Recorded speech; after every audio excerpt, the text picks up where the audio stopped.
Ikuni na update Jen Gutierrez and Mr. Jericho Rosales update. Jericho Rosales susunod umano kay Janine Gutierrez sa Japan para manood ng kanilang first screening sa Phantosmia.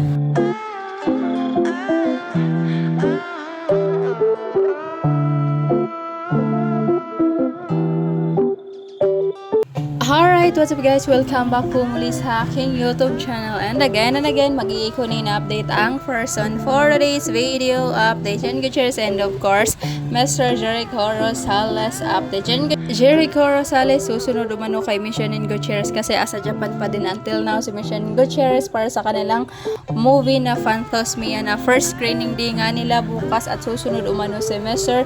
Jericho Rosales.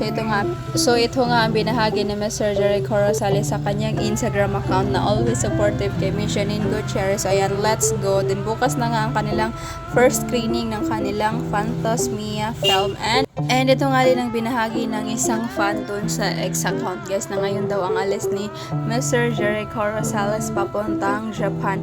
Ngayon pa lang siya lilipad pa Tokyo para manood sa Saturday screening. Di sila magkasama pumunta mula Monday. Wala silang expensive na hotel na binook. Solo traveler si Nini. Di spotted sa IGs ng glam team. Nagkataon din na tahimik si Papi ng mga nakaraang araw. So ayan nga ang binahagi ng isang fan na lilipad daw umano si Mr. Jericho Rosales. Actually, sasakay siya ng aeroplano guys. Of course, naman lilipad si Echo, diba?